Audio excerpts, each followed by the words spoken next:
kuntilanak itu masih terbang di sebelahnya dia. Sementara itu, Angga berusaha buat fokus ke jalan aja udah. Sambil sesekali dia nengok ke arah kuntilanak itu. Dia takut banget kalau sampai itu kuntilanak.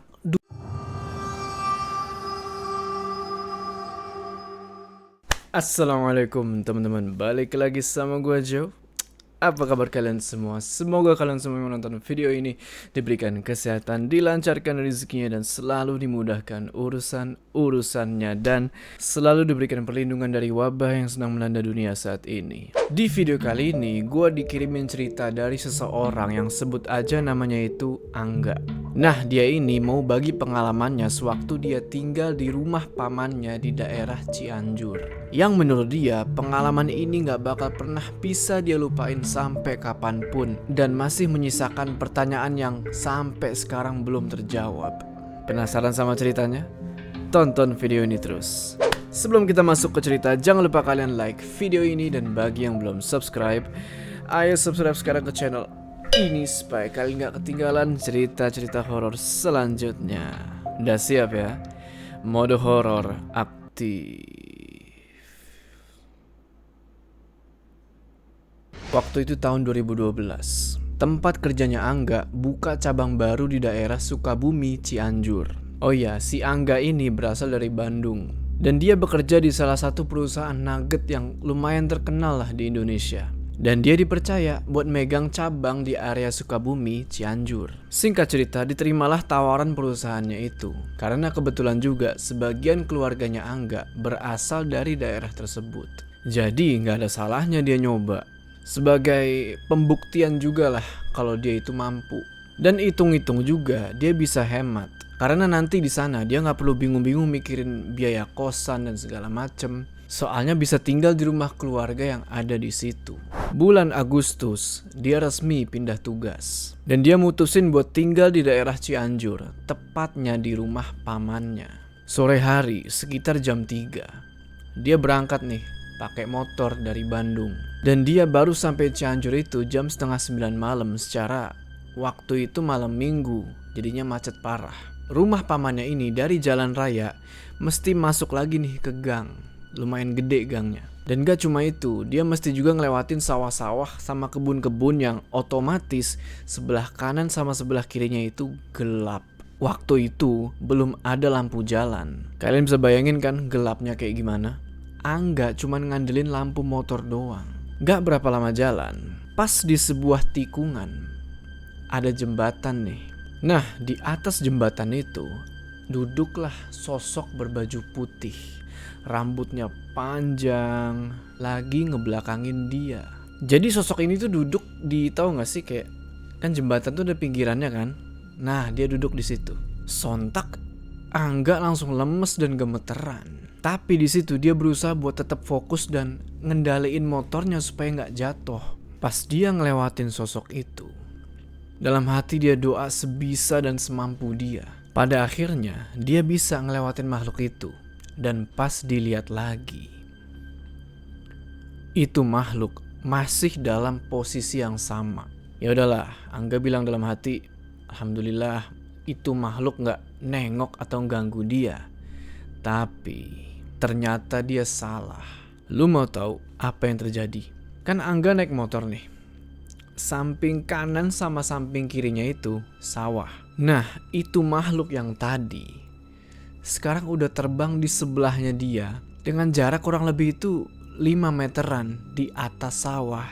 Ya, dia terbang melayang sambil ketawa-ketawa. Angga terus jalan sambil baca doa. Dan di situ dia nggak bisa ngebut, karena kalau dia ngebut dengan kondisi jalan yang waktu itu belum diaspal, alias masih tanah dan banyak batu-batu gede, khawatirnya nanti dia jatuh. Kuntilanak itu masih terbang di sebelahnya dia, masih dengan suara ketawanya yang khas. Sementara itu Angga berusaha buat fokus ke jalan aja udah, sambil sesekali dia nengok ke arah kuntilanak itu. Dia takut banget kalau sampai itu kuntilanak duduk di belakang jok motornya dia. Alhasil dia duduk kayak rada ke belakang gitu, ngerti kan? Supaya jangan sampai yang dia takutin ini kejadian. Lama tuh dia naik motor dengan posisi yang kayak gitu, sambil diikutin setan pula. Tapi pada akhirnya makhluk itu berhenti ngikutin pas si Angga ini sampai di kayak bangunan pesantren yang udah nggak kepake. Gak lama kemudian mulai kelihatan nih rumah-rumah warga.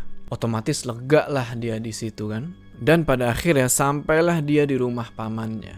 Selesai parkir motor, dia langsung pergi ngetok-ngetok pintu rumah itu. "Assalamualaikum, Mang." Dijawab dari dalam. "Waalaikumsalam." Pas pamannya buka pintu, krek, kaget dia karena ngelihat si Angga ini udah pucet.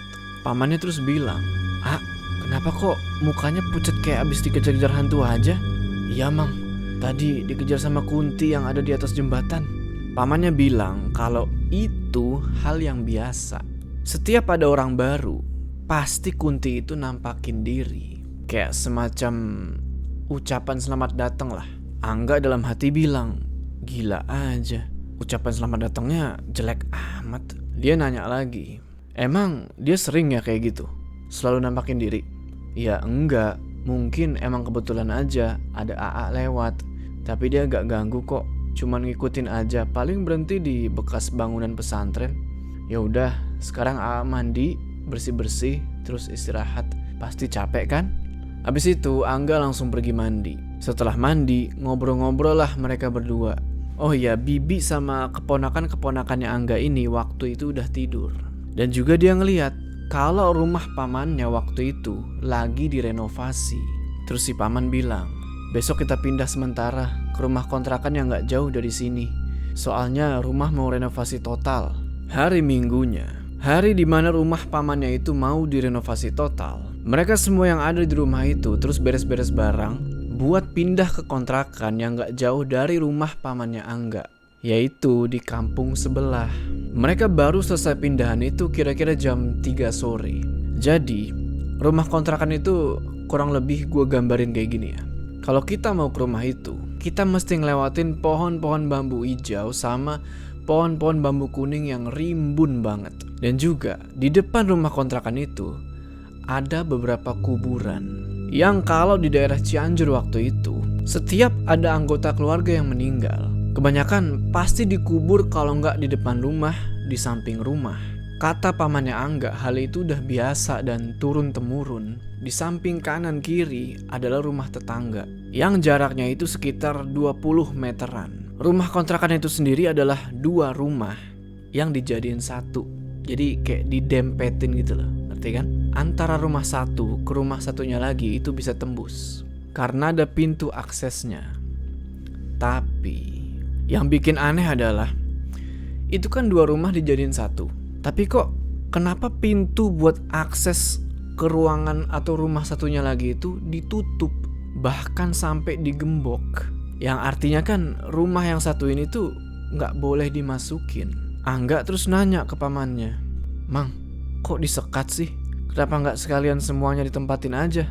Kan lebih luas." "Iya, Mamang juga udah bilang ke yang punya rumah, kenapa gak semuanya aja? Soalnya barang-barang kan juga banyak." Tapi yang punya rumah bilang kalau rumah atau ruangan yang sebelah ini emang gak dikontrakin, karena di situ ada barang-barang peninggalan dari almarhum orang tua si yang punya rumah. Dan orang tuanya udah pesen supaya jangan pernah ada yang nempatin ruangan itu.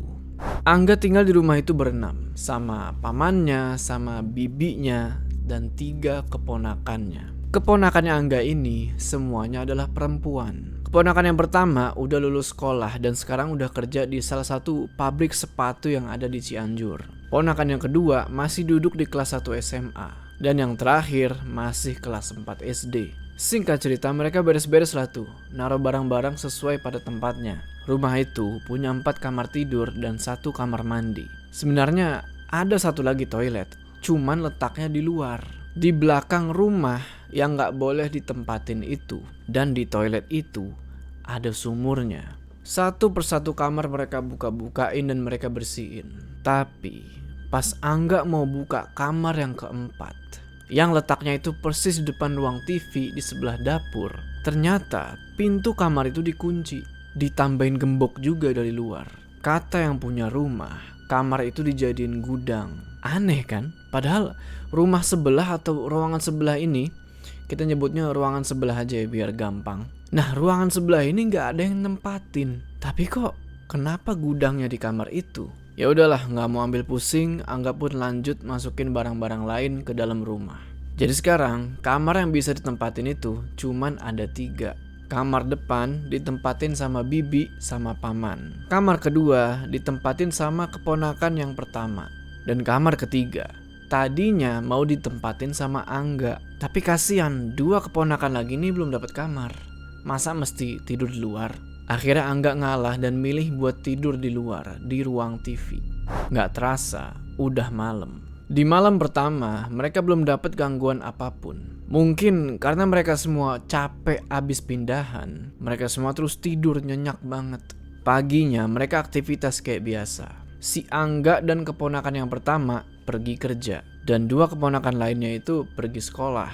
Angga pulang kerja itu sekitar jam 5 sore, barengan sama ponakan yang pertama nih. Sesampainya di rumah kontrakan itu, suasana di sekitaran itu udah sepi dan lumayan horor. Iya, secara letaknya itu di belakang pohon-pohon bambu, dan di sekitarnya ada beberapa kuburan. Angga langsung pergi mandi, sholat maghrib berjamaah, dan abis itu ngobrol-ngobrol santai. Sampai sekitar jam 9 malam, semuanya udah pada tidur. Tinggal Angga sama paman yang masih ngobrol-ngobrol sambil nonton TV. Tiba-tiba, pas jam 11 malam, kedengeran ada suara orang mandi dari toilet yang di belakang ruangan sebelah ini. Ingat kan? Yang ada sumurnya. Si Angga terus ngomong, "Mang, denger gak kayak ada suara orang lagi mandi?" "Iya denger, A. Tapi masa sih jam segini mandi? Kan kalau mau ke toilet luar harus masuk dulu dari dapur kita." Diemlah mereka berdua langsung. Suara orang mandi itu masih kedengeran beberapa saat. Tapi gak lama kemudian suara itu hilang. Angga sama pamannya masih mikir positif. Mungkin mereka salah denger. Tapi hari-hari berlalu dan suara orang mandi itu selalu kedengeran setiap malam. Gak tahu siapa sih itu. Gak kerasa hampir 2 minggu mereka tinggal di kontrakan itu. Dan si paman bilang kalau rumahnya yang direnovasi itu udah hampir selesai. Kira-kira 3 hari lagi mereka bisa balik ke sana. Senenglah mereka. Malam itu malam Jumat. Angga sama pamannya lagi ngobrol-ngobrol di ruang TV. Dan jam 9, bibi sama keponakan-keponakan yang lain pamit buat tidur duluan. Dan gak kayak biasanya, si paman ini ketiduran di ruang TV. Ya mungkin dia kecapean. Angga masih tetap lanjut nonton TV sambil ngopi dan ngerokok-rokok. Tepat jam 11 malam, kayak biasa nih, ada suara orang yang lagi mandi di toilet belakang ruangan sebelah. Terus dikecilin lah tuh volume TV sama Angga. Dan dia kaget bukan main. Karena di ruangan sebelah itu kayak ada orang yang lagi ngobrol dan sesekali kedengeran suara kayak cewek yang nangis. Angga berusaha buat mikir positif. Mungkin itu tetangga, tapi masa sih tetangga kok ngobrol kencang kayak gitu? Dan juga kan rumah kontrakan itu sama rumah-rumah yang lain itu jaraknya lumayan, sekitar 20 meteran. Lama suara-suara itu kedengeran, sampai akhirnya suara-suara itu hilang. Termasuk juga suara orang yang lagi mandi. Pas Angga lihat ke jam, ternyata udah jam 12:30 malam. Dan sialnya, malam itu Angga gak bisa tidur. Gak tahu karena pengaruh kopi apa karena hawa Cianjur yang emang lagi panas banget waktu itu, si Angga jadi kegerahan padahal dari tadi udah nyalain kipas. Jam 2 malam, tiba-tiba ada suara ketokan dari pintu akses buat ke ruangan sebelah. Nah, pintu itu di belakang TV. Jadi ini TV, ini pintu. Angga ketakutan banget di situ. Secara itu pintu terus-terusan diketok pelan-pelan, hampir 2 menitan terus-terusan diketok pelan gitu. Dan akhirnya suara itu hilang. Gak lama kemudian si Angga kebelet buang air kecil. Meski lagi ketakutan, dia tetap beraniin diri buat pergi ke kamar mandi. Sehabis buang air kecil, dia ngambil air minum nih dari dispenser yang ada di dapur. Kan dispenser itu ada galon kan di atasnya. Nah, di atas galon itu ada jendela kecil, gak ada gordennya. Yang kalau kita ngelihat dari situ langsung kelihatan halaman luar. Pas si Angga lagi minum dan dia ngeliat ke jendela itu, kaget setengah mati dia. Pengen teriak, tapi mulut ini kayak dikunci. Badan kaku gak bisa gerak. Lu mau tahu apa yang dia lihat? Sosok perempuan. Mukanya pucet, matanya hitam semua. Dan jelas banget, dari bagian kepala sampai ke hidung itu retak-retak dan ngeluarin darah. Terus cewek itu menyeringai. Ngelihat sosok kayak gitu, Angga langsung pingsan. Pas bangun dan sadar, Angga ngedenger suara paman, bibi, sama ponakan-ponakannya lagi manggil-manggilin dia. Dan mereka nanya, kenapa kok sampai bisa pingsan di dapur? Di situ Angga nggak berani cerita. Soalnya dia nggak mau kalau bibi sama ponakan-ponakannya ini sampai tahu apa yang dia lihat semalam. Dia cuma bilang kalau semalam itu pas dia lagi ambil minum, tiba-tiba dia pusing terus pingsan.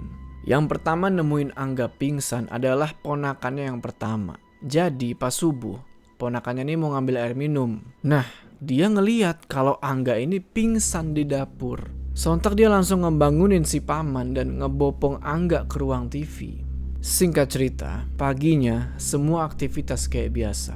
Cuman si Angga yang terpaksa izin gak masuk kerja, soalnya dia itu masih shock dan lemes gara-gara kejadian semalam. Setelah itu si paman ngajak Angga buat ke rumah yang direnovasi, buat ngecek udah bisa ditempatin belum sebagian. Sesampainya mereka di sana, si paman nanya ke Angga, semalam itu kenapa kok bisa sampai pingsan begitu? Gak mungkin kalau cuman pusing terus pingsan.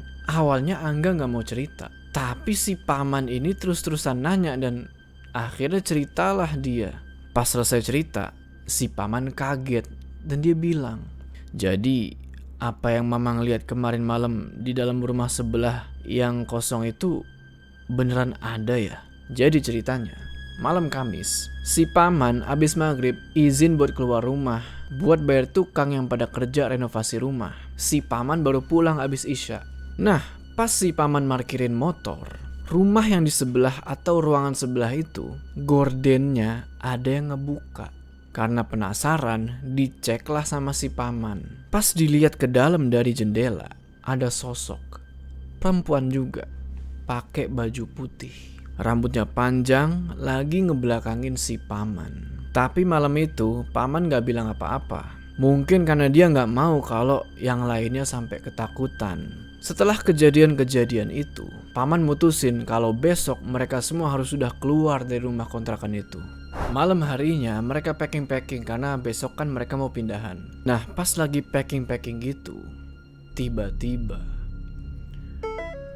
HP-nya Angga bunyi, kayak ada pesan yang masuk. Pas dibuka, pesan apa sih? Dia kaget bukan main. Kurang lebih kayak gini isi pesannya.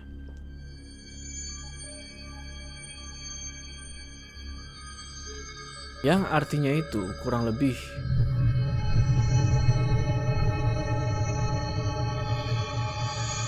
setelah ngebaca pesan tersebut, malam itu juga mereka mutusin buat pergi dulu atau ngungsi dulu ke rumah saudara yang lain, yaitu ke rumah adiknya si Bibi. Ya daripada mereka digangguin lagi malam itu. Sesampainya di rumah adiknya si Bibi, penasaran lah si Angga, siapa sih yang SMS kayak gitu? Saking penasarannya, diteleponlah nomor itu. Tapi anehnya, nomor itu gak terdaftar. Dia coba telepon terus, tapi jawabannya masih sama, nomor tidak terdaftar. Ya udahlah, mungkin orang iseng atau gimana, tapi kok gak terdaftar ya. Habis itu mereka semua istirahat. Besok paginya, Angga, si paman, si Bibi, sama saudaranya si Bibi pergi ke rumah kontrakan itu pakai mobil supaya barang-barang semuanya bisa langsung diangkut. Pas mereka sampai di rumah kontrakan itu dan masuk ke dalam, barang yang semalam udah di packing semuanya berantakan. Nggak tahu siapa yang ngacak-ngacak. Nggak pakai pikir panjang, mereka langsung beresin lagi barang-barang itu dan diangkut ke mobil. Sampai suatu ketika, si Bibi lagi beresin piring-piring di dapur dan kebetulan Angga lagi ada di sebelahnya.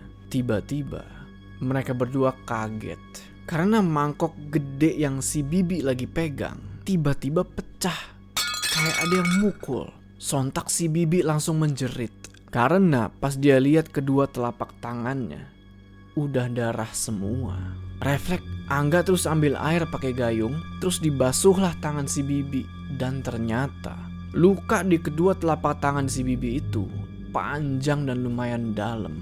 Langsung si paman nelpon teman-temannya buat bawa Bibi ke rumah sakit. Singkat cerita, setelah Bibi dibawa ke rumah sakit, Angga sama teman-teman paman yang lain beresin barang-barang dan mastiin gak ada satupun barang yang ketinggalan. Mereka harus pindah hari itu juga.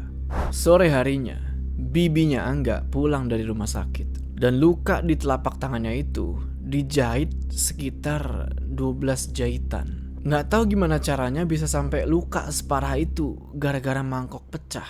Malam harinya, pamannya Angga nggelar pengajian di rumahnya yang baru direnovasi dan baru bisa ditepatin sebagian. Gak lupa juga dia minta buat dibersihin.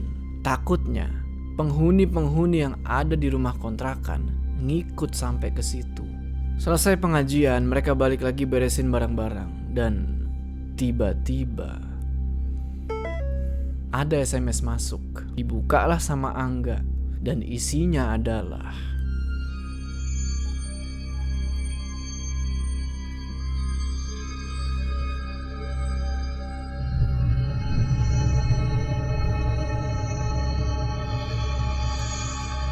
kaget mereka ngeliat isi SMS itu. Angga nyoba buat ngehubungin balik nomor itu. Ditelepon-telepon, tapi sama aja kayak waktu itu. Nomor itu nggak kedaftar. Udah di SMS balik juga tapi nggak ada balesan. Sampai 3 hari dia nyoba buat ngehubungin nomor itu, tapi tetap nggak ada respon.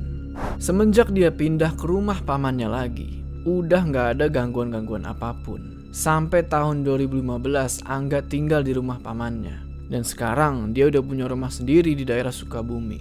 Suatu hari Angga nanya ke pamannya tentang rumah kontrakan itu.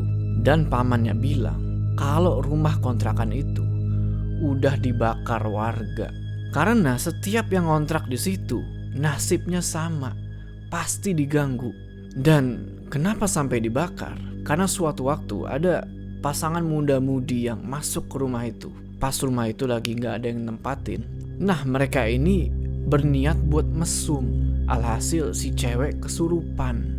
Jadi warga mutusin buat ngebakar aja rumah itu. Secara yang punya rumah waktu itu udah meninggal. Dan tanah rumah itu udah diwakafkan buat kuburan. Pamannya Angga cerita kalau sebenarnya dulu ada perempuan, anak pemilik rumah kontrakan itu. Dia depresi dan bunuh diri dengan cara dilindes kereta api. Tapi, apakah makhluk itu yang Angga lihat di jendela pas dia lagi minum? Dan sampai saat ini, Angga masih bertanya-tanya, siapa yang ngirim SMS itu? Bagi yang nanya, masih ada nggak SMS-nya atau berapa nomornya? Udah gue tanyain ke yang punya cerita. Katanya nomor itu udah hilang beserta sama HP-nya. Tapi dia masih ingat ujungnya. Ujungnya itu adalah 88666. Oke teman-teman, gimana tuh tadi ceritanya? Tulis pendapat kalian di kolom komentar ya. Apakah kalian punya juga pengalaman sewaktu tinggal di rumah kontrakan atau kos-kosan atau apartemen yang serem banget? Sampai-sampai kalian tuh diganggu terus-menerus? Sebelum kita berpisah, jangan lupa kalian like video ini. Dan bagi yang belum subscribe, ayo subscribe sekarang ke channel ini supaya kalian gak ketinggalan cerita-cerita horor selanjutnya. Gua Jo, sampai ketemu di cerita selanjutnya.